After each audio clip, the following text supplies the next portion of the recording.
ఫైనల్గా America department of justice A ఫొటోస్ని అయితే విడుదల చేయకూడదో రిలీజ్ చేశారు. ఎవరైనా చిన్న పిల్లలు మీ పక్కన ఉంటే దయచేసి వాళ్ళకి వీడియో చూపించకండి, ఎందుకంటే విషయము చాలా ఇంపార్టెంట్. కానీ పిల్లలు చూడకూడదు.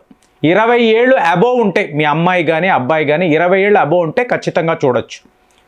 కానీ ఇది ఎంత వర్స్ట్గా ఉందంటే చూడండి, అమెరికా అధ్యక్షులు బిల్ క్లింటన్, అలాగే మీకు డొనాల్డ్ ట్రంప్, అలాగే వాళ్ళ ఎలైట్ వర్గం బిల్ గేట్స్ నుంచి, ఒకప్పుడు బిల్ గేట్స్ అంటే ఒక హీరో లాగా చూసేవాడిని, కానీ ఇవాళ మీకు ఈ ఫొటోస్ ఇవి వచ్చే వార్తలు వింటూ ఉంటే ఎంత ఒక వర్స్ట్ సినారియో అంటే చూడండి. వీళ్ళందరూ అంటే ట్రెండ్ సెట్టర్స్ అనండి, ప్రపంచ పాలకులు ఇలా మాట్లాడేవాళ్ళ, అంతే కదండి. మిలిందా ఫౌండేషన్ అని చెప్పి ఇక్కడ భారత్లోకి వచ్చి మీకు కల్కత్తా వెళ్ళి అక్కడ ఉండే రెడ్ లైట్ ఏరియాలో మీకు ఈ వేశ్యలను చూసి అయ్యో పాపము అని చెప్పి ఈయన ఎంతో డొనేషన్స్ ఇచ్చాడని బిల్ గేట్స్ గురించి నేను మాట్లాడాను. మరి ఇవాళ ఏం జరిగిందండి? ఎంత ఒక దారుణం అంటే మీకు ఎప్స్టైన్ అనబడే వ్యక్తి, జెఫ్రీ ఎప్స్టైన్, ఇతని ఫైల్స్, ఇతని వద్ద ఉండే వీడియోస్, ఇతని వద్ద ఉండే ఫొటోస్, వీటిని పబ్లిక్కి చూపించాలి అని అమెరికా యొక్క డిపార్ట్మెంట్ ఆఫ్ జస్టిస్ తీర్మానం చేసింది. కానీ చాలా చాలా జాగ్రత్తగా ఏ ఫోటోని విడుదల చెయ్యాలి, దేనిని చెయ్యకూడదు, ఎలా సెన్సార్ చెయ్యాలి, ఎలా కట్ చేయాలి, ఇవన్నీ అంటే చట్టము ఇలాగ ఎప్పుడైతే వీళ్ళని చూపించండి వీళ్ళని చూపించకండి అంటే ఈక్వాలిటీ లేదండి, అంతే కదా. సో న్యాయస్థానములో ఎక్కడా కూడా నిజాలు బయటపడే అవకాశమే లేదు అనేది ఇందులో వాస్తవం. నాకు అర్థమైన విషయం ఇదే. సో ఇప్పుడు వీళ్ళు బిల్ క్లింటన్ని చూపించవచ్చు, డొనాల్డ్ ట్రంప్ని ఇలా చూపించకూడదు. ద వర్స్ట్ సినారీ ఏంటో చెప్పమంటారా? ఈ ఎప్స్టైన్ అనబడే నరరూప రాక్షసుడు, ఎందుకు ఇలా అంటున్నానంటే అసలు వీడి బుద్ధి ఎంత వర్స్ట్ అంటే 10 ఏళ్ల పిల్లలండి, 10 ఏళ్ల పిల్లలు, 14 ఏళ్ళు అంటే టీనేజర్స్. వాడి రూల్ ఏంటో చెప్పమంటారా? 18 ఏళ్ళు ఉన్నవాళ్ళు ఇక్కడ అలౌడ్ కాదు, వాళ్ళకన్నా చిన్నవాళ్లే లోపలికి రావాలి. ఎక్కడ వీడి మ్యాన్షన్ ఉంటుంది మీకు ఫ్లోరిడాలో పామ్ బీచ్ అంటారు, ఇక్కడ ఎప్స్టైన్కి ఒక మ్యాన్షన్ ఉందండి. చూడండి ఫ్రెండ్స్, వీడు ఒక దిగ్గజ వ్యాపారి కాదు, ఒక టాప్ పొలిటీషియన్ కాదు, అందుకని మీకు సాఫ్ట్వేర్లో అంటే బిల్ గేట్స్ లాగా సాఫ్ట్వేర్లో ఒక జైంట్ కాదు, ఎవరు కాదు. కానీ పామ్ బీచ్లో ఇతనికి ఒక మ్యాన్షన్ ఉందండి. మీకు అక్కడ పెద్ద పెద్ద సెలబ్రిటీస్, పొలిటీషియన్స్, మీకు సినిమా స్టార్స్, ఇలాగా ఈ సాఫ్ట్వేర్ జైంట్స్ వీళ్ళందరూ వస్తూ ఉంటారు, రెగ్యులర్గా వస్తూ ఉంటారు. ఎందుకు వస్తారండి? ఏమీ లేదు, వీడు చూపించే ఆశ నీకు 14 ఏళ్ల అమ్మాయితో నువ్వు ఇలా గడపవచ్చు, నీకు ఇలా డ్రగ్స్ దొరుకుతుంది, రేవ్ పార్టీస్ చేసుకోవచ్చు అంటే అబోవ్ 18 వాళ్ళు నాట్ అలౌడ్ అన్నప్పుడు మీకు వీళ్ళ బుద్ధి చూడండి. దీన్నే పాండోరా బాక్స్ అంటారు, అంటే పాపాలంతా బయటపడే రోజు అంటారు. వీళ్ళకి పాప పుణ్యాలు లేవు కదా. సో ఈ చిన్న పిల్లలతో టైం గడపవచ్చు అని చెప్పి బిల్ గేట్స్, బిల్ క్లింటన్, మీకు అలాగ డొనాల్డ్ ట్రంప్, వాడు అంటున్నాడు, ట్రంప్ అంటున్నాడు అతను నాకు మంచి ఫ్రెండ్, మీకు చిన్న పిల్లలతో అంటే అతను చాలా సరదా పడతాడు. ఎవరు? అమెరికా అధ్యక్షుడు. అంటే మీరు ఎంత ఎక్కువ పాపాలు చేస్తే మిమ్మల్ని అమెరికా అధ్యక్షుడుగా చేస్తారు. బిల్ క్లింటన్ అదే, డొనాల్డ్ ట్రంప్ అంతే కదండి. సో ఇప్పుడు ఏమైంది మీకు? ఇదంతా ఏంటండి? వీడు ఎందుకు ఇంతంత పెద్ద సెలబ్రిటీస్తో ఇంతంత మీకు ఆ పవర్ఫుల్ మెన్, ప్రపంచంలో వీళ్ళే కదండి అత్యంత శక్తివంతమైన మనుషులు, వీళ్ళతో వీడికి ఇంత క్లోజ్ ఫ్రెండ్షిప్ ఏంటి? ఏముండదు ఫ్రెండ్స్.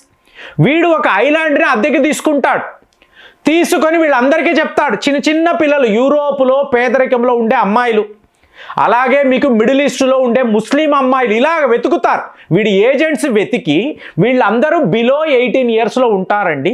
వీళ్ళు పలానా ఐలాండ్కి రాబోతున్నారు, మీలో ఎవరికి ఇష్టము ఉంటే, ఇష్టము ఏముంది, చిన్న పిల్లలు అన్న వెంటనే బిల్ గేట్స్ నుంచి మీకు బిల్ క్లింటన్ నుంచి ఇంకా మైకేల్ జాక్సన్ వీడు కూడా ఉన్నాడు.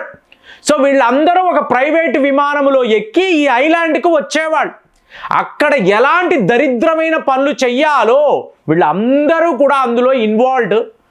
ఫైనల్గా చూడండి, ఈ పామ్ బీచ్ని అంటున్నాను చూస్తారా, ఈ మ్యాన్షన్, ఒక తల్లి ఆవిడ పోలీసుల దగ్గరికి వెళ్తుంది, వెళ్ళి మా 14 ఏళ్ల అమ్మాయిని ఎవరో ఇలాగ ఎవరో ఇక్కడ ఉన్న వాళ్ళు చాలా చాలా దారుణంగా మా అమ్మాయితో ప్రవర్తించారు, వాళ్ళు డబ్బు కూడా ఇచ్చారు, తినకు తెలియదండి. అంతే కదండి. ఇప్పుడు అమెరికాలో చైల్డ్ అబ్యూస్ అని మాట్లాడారు అనుకోండి, మీకు శిక్ష తెలుసా? ఏకంగా 30 ఏళ్ల పాటు జైలు శిక్ష వేస్తారు. అంటే ఇప్పుడు డొనాల్డ్ ట్రంప్కి, ఈ బిల్ గేట్స్కి, బిల్ క్లింటన్కి 30 ఇయర్స్ శిక్ష వేయాలి. నన్ను అడిగితే నేను జడ్జి అయితే ఇదే నేను తీర్పునిస్తాను. ఎందుకంటే మీరు ఒక అగ్రరాజ్యానికి సంబంధించిన అధ్యక్షుడిని నేను ఇన్ని చెప్పుకుంటున్నారు. అలాంటిది నువ్వు ఇలాగా ఈ చిన్నారులు, పసికందులు వీళ్లతోనా? ఎంత ఘోరం చూడండి. సో ఇప్పుడు ఏమైంది? ఆ తల్లి అడగడంతో పోలీసులు వెళ్ళారు. ఇక్కడ ఏం జరుగుతుంది అంటే డజన్స్ ఆఫ్ టీనేజ్ గర్ల్స్ అండి, ఒక్కళ్ళిద్దరు కాదు, డజన్స్లో ఉన్నారు. అడిగితే అమెరికాలో కటిక పేదరికంలో ఉండే ఫ్యామిలీస్, యూరోప్లో అంటే యూకే, ఫ్రాన్స్లో ఇలాంటి దేశాల నుంచి వచ్చిన అమ్మాయిలు. అసలు మీరందరూ ఇక్కడ ఏం చేస్తున్నారంటే మీకు విఐపీలు వస్తారు, వీళ్ళందరూ కస్టమర్స్ అండి. సో అలాంటిది పోలీసులు ఏం చేశారు? ఎవడు వీడు అంటే ఎప్స్టైన్ అనబడే ఒక దుర్మార్గుడు పట్టుకున్నారు. వాడు ఎంత పవర్ఫుల్ అంటే టోటల్ ఫెడరల్ ఏజెంట్స్ అంతా, మీకు జ్యుడిషియరీ సిస్టంలో ఎవరైతే శక్తివంతమైన వాళ్ళ అందరినీ కూడా వాడు లంచాలు ఇచ్చి లిటరల్గా ఈ కేసెస్ను అణగదొక్కేశాడు. 30 ఏళ్ళు అన్నవాడు 13 నెలల పాటు జైలుకి వెళ్ళాడండి. ఎందుకంటే అక్కడ హార్డ్ కోర్ ఎవిడెన్సులు, కొంతమంది జడ్జిలు మహిళలు ఉంటారు, వాళ్ళు లంచాలు తీసుకోరు. సో వాళ్ళు ఇలాంటి వాడే జైల్లో పెడితే మళ్ళీ సాలిడ్గా బయటకు వచ్చేసాడు. చూడండి, ఒక ప్రముఖ చిత్రం అన్టచబుల్స్ అని అంటారు.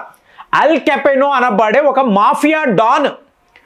ఇతను ఎన్ని అరాచకాలు అమెరికాలో చేస్తాడు అంటే ఇతన్ని పట్టుకోవడము అనేది ఇంపాసిబుల్. Parallel government. ఆ చిత్రాన్ని ఎప్పుడైనా చూడండి, అన్టచబుల్స్ అంటారు. ఒక అద్భుతం, ఆస్కార్ అవార్డు కూడా ఇచ్చారు ఆ చిత్రానికి. ఫైనల్గా ఇతనిని అరెస్ట్ చెయ్యాలి అంటే మీకు ఆ ఫెడరల్ ఏజెంట్ ఒకే ఒక మాట అంటాడు, జడ్జి గారు ఈ లిస్టులో అంటే వీడు లంచాలు ఇచ్చిన లిస్టులో మీ పేరు కూడా ఉంది, టాప్లో మీ పేరే ఉంది, ఇవాళ వీడిని జైలుకు పంపించకపోతే మీరు జైలుకు వెళతారు అని అనడంతో వీడికి పలానా శిక్ష అని జడ్జి గారు చెప్తారు. ఇది అమెరికా యొక్క నిజ స్వరూపం. సో ఇవాళ ఎప్స్టైన్ వీడు అందరికీ లంచాలు ఇచ్చి కవరప్ చేసేసాడు. ఫైనల్గా 2005 అండి, ఇప్పుడు ఈ అమ్మాయిలు 14 ఏళ్ల పాప, టీనేజ్ పాప, ఇవాళ ఆ అమ్మాయికి 35 ఏళ్ళు ఉంటుంది. మాకు న్యాయము జరగలేదు. ఆ టైంలో మాకు తెలియదండి. వాడేదో చాక్లెట్లు, ఐస్ క్రీమ్లు ఇస్తానన్నాడు, మంచి డిన్నర్ అన్నాడు, మాకు ఇంతంత డబ్బు అన్నాడు, కాబట్టి మేము వెళ్ళాం, మాకు తెలియదు ఇదంతా. ఇవాళ మాకు న్యాయము కావాలన్నా కూడా అమెరికా యొక్క ఫెడరల్ సిస్టమ్ ఇప్పించడం లేదు. సో 2019లో ఫైనల్గా వీడు దొరికాడు. ఆగస్టు నెల న్యూయార్క్లో ఒక సెల్లో ఇతను ఉంచారు. సడన్గా మీకు కెమెరాలంతా కట్ అయిపోయాయి, మీకు ఎక్కడా సీసీ కెమెరాలు పనిచేయడం లేదు. మీకు మళ్ళీ ఎప్పుడైతే ఆన్ అయ్యాయో, లైట్స్ ఆన్ అంటారు కదా, లైట్స్ ఆన్ అయ్యాయి, కెమెరాలు పనిచేస్తున్నాయి, లోపల జెఫ్రీ ఎప్స్టైన్ చనిపోయి ఉన్నాడు.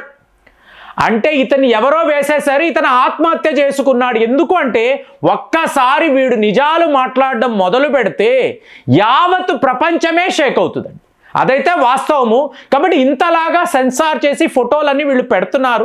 ఇందులో ఎటువంటి వాస్తవాలు లేవు. ఎందుకంటే ముందు డొనాల్డ్ ట్రంపే ఇరుక్కుపోతాడు. వాడు చెప్తున్నాడు, వీడు నా క్లోజ్ ఫ్రెండ్, వీడికి చిన్న చిన్న అమ్మాయిలంటే ఇష్టము మాట్లాడుతున్నాడు. అలాంటిది ఇంత దారుణాలు అమెరికాలో. మీకు ఎప్స్టైన్ ఫైల్స్లో ఇంకా దాగి ఉన్న సీక్రెట్స్, మీకు మహారహస్యాలండి. డొనాల్డ్ ట్రంప్ ఉండగా ఇవి బయటికి వస్తాయా? పెద్ద డౌట్. కానీ చూడండి, మైకేల్ జాక్సన్ నుంచి మీకు ఈ అమెరికా అధ్యక్షులంతా కూడా ఇలాంటి వెధవ పనులు చేసిన వాళ్ళు, చిన్న చితక అంటే అభం శుభం తెలియని పిల్లలు, వీళ్ళతో వీళ్ళు గడిపారు. ఎక్కడో ఐలాండ్లో ఇలా గడిపారంటే వినడానికే సిగ్గుచేటు. కానీ దీన్నంతా కూడా డైవర్ట్ చేయడానికి మేము అందరము కూడా గౌతమ బుద్ధులం లాంటి వాళ్ళమని చెప్పి మీకు ప్రపంచాన్ని నమ్మించడానికి ఎన్నెన్ని ప్రయత్నాలు జరుగుతాయో చూడండి. చాలా పెద్ద లెవెల్లో వీళ్ళు చేస్తారు. మరి డొనాల్డ్ ట్రంప్ ఒకవేళ మీకు అడ్డంగా దొరికిపోయాడు అనుకోండి, అప్పుడు అమెరికా పరిస్థితి ఏమిటి? దొరికిపోవాలి, వీడికి శిక్ష పడాలి, మళ్ళీ వీడు బయటికి రాకూడదని నేనైతే కోరుకుంటున్నాను. మరి మీరు ఏం ఆలోచిస్తున్నారు? మీకేం అనిపిస్తుంది? ఇలాంటి ఒక వర్స్ట్ సొసైటీలోన మనము ఉన్నాము. సో ఒక్కసారి ఆలోచించి కామెంట్స్లో రాయండి. మళ్ళీ వచ్చే వీడియోలో కలుద్దాం. జై హింద్.